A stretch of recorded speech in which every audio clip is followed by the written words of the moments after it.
वक्त कम मिला है, चुनौतियां बहुत ज़्यादा हैं। अब हम जानने की कोशिश करेंगे कि इस क्षेत्र में ये चुनाव मैदान में है, किन मुद्दों के सहारे ये ऊपर यानी कि सदन तक पहुंचने की कोशिश करेंगे।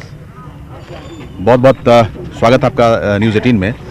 बंधु जी, अगर मुद्दों की बात करें, आपके क्षेत्र में हम घूम रहे थे, यहाँ पर सिंचाई की व्यवस्था जो है वो बहुत बेहतर नहीं है। किसान बहुत बड़ी संख्या में यहाँ पे हैं। शिक्षा की बात जरूर थोड़ी हो रही थी, लेकिन अगर हम चौतरफा विकास की बात करें तो क्षेत्र में बहुत विकास नहीं हो पाया। क्या कारण मानते हैं?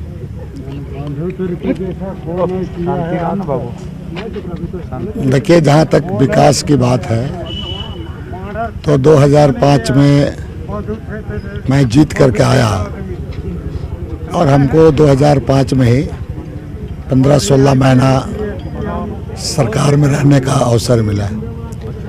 इस बीच में हमने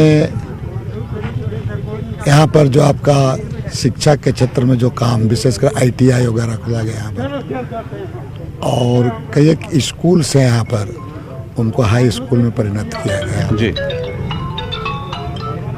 लेकिन शिक्षा के क्षेत्र में जितना करना था 15 दिन में बहुत ज़्यादा नहीं। फिर भी जैसे मांडर कॉलेज में आपको B.Ed का प्रयास के लिए आपको यहाँ पर अनुमति कराया गया हुआ है, UGC से ग्रांट वगैरह कराया गया, लेकिन जितना करना चाहिए था नहीं हो पाया। उसके बाद 2009 में हम आए तो इस बीच में आपका प्रेसिडेंट रूल भी लगा। 2 बार टेन्योर में हमारा 3 साल का प्रेसिडेंट रूल रहा, लेकिन हम लोग प्रयास किया और शिक्षा के क्षेत्र में ऐसा भी नहीं कि काम हुआ है, इसको काम हुआ है, लेकिन किसान बड़ी संख्या में यहाँ रहते हैं। अब है कि यहाँ पर ये जो मांडर विधानसभा को अगर देखा जाए, इसमें 5 ब्लॉक है, चानो, मांडर, इटकी, बेड़ो, लाबो। ये 5 क्षेत्र अगर कहा जाए तो कृषि के क्षेत्र में आपका अग्रणी है जी। यहाँ का साग सब्जी देश के दूसरे महानगरों में, लेकिन सिंचाई की व्यवस्था नहीं है, कोई कोल्ड स्टोरेज नहीं है जी। कोल्ड स्टोरेज के बारे में भी हमारे समय यहाँ पर कोल्ड स्टोरेज का बनाने के संबंध में यहाँ पर इसका स्वीकृति हो गई थी, हम हट गए, मामला यथावत रह गया।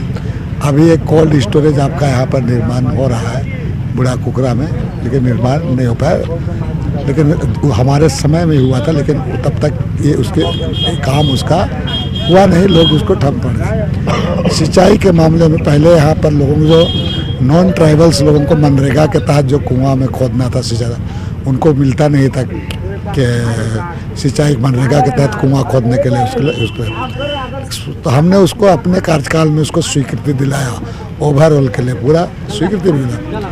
और कई एक जगह आपका जैसे मांडर के अंतर्गत क्षेत्र के विधानसभा क्षेत्र के अंतर्गत बेड़ों में कुछ बांध बढ़िया बना, करांजी बांध को आप कहा जाए, मंदिरों को, मंदिरी बांध को लगा, और वहाँ किसान को लाभ हो रहा है। अगर हम 20 साल की अगर हम झारखंड की बात करें, 10 साल आपके पास रहा, 10 साल में भाजपा और फिर दूसरी पार्टी, तो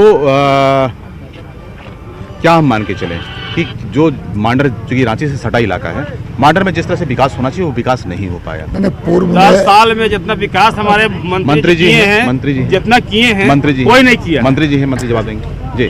देखिए, इससे पूर्व में यहाँ जो सड़क वगैरह का लेकर, सड़क निर्माण से लेकर के कृषि से संबंधित शिक्षा के क्षेत्र में जो होना चाहिए था 2005 में बिल्कुल नगण्य था।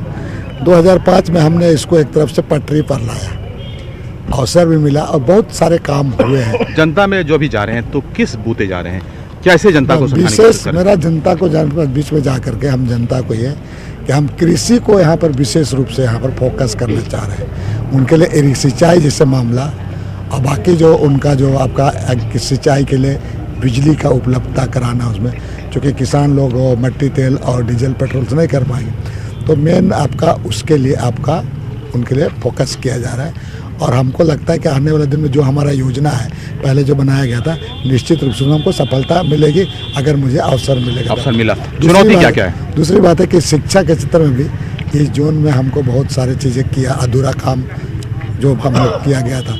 यहाँ नेतरहाट के तर्ज पर मॉडल स्कूल बनाने की योजना थी, उसके लिए ज़मीन भी लिया गया बनाने के लिए। उसके लिए हम उस समय शिक्षा सचिव से लेकर वो सारे लोग आ करके शिलान्यास और सब किया। तो इस बार जो चुनाव मैदान में आप जाएंगे, शिक्षा में आप यहाँ पे स्कूल खोलना चाहते हैं, अब सिंचाई की व्यवस्था करना चाहते हैं, इसके अलावा इस क्षेत्र में और भी बहुत सारा समस्या, रोजगार सबसे बहुत बड़ी समस्या है जी। हम चाहेंगे कि हम प्रयास करेंगे कि हमारे लोग, चूँकि ये इलाके से पलायन बहुत ज़्यादा करते हैं, मैक्सिमम लोग नौजवान लोग चले जा रहे हैं गुजरात, जी। बेंगलोर चला जा रहे हैं, मुंबई चला रहे हैं।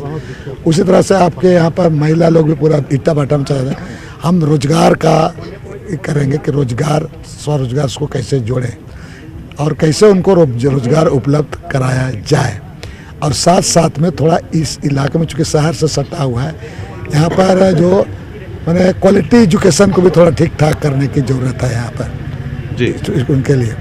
तो विशेषकर कृषि हुआ, स्टूडेंट बेरोजगारों के लिए पूरा और जो स्वास्थ्य के संबंध में भी बहुत सारी चीज़ें हैं। स्वास्थ्य के संबंध में उनको अभी पहले हम थे तो कुत्ता रेबीज यहाँ पर एंटी रेबीज वगैरह उपलब्ध होता था, लेकिन हमारे हटने के बाद सारा चीज़ चौपट हो गया। डॉक्टर 24 घंटा यहाँ पर रहता था पहले, हमारा हटने के बाद ये सारी चीज़ खत्म हो गई। पता नहीं क्यों हो गया, हमको समझ नहीं आया पता। तो ये सब चीज़ स्वास्थ्य पर भी हमको हम बात कर रहे थे पूर्व मंत्री बंधु तिर्की जी से।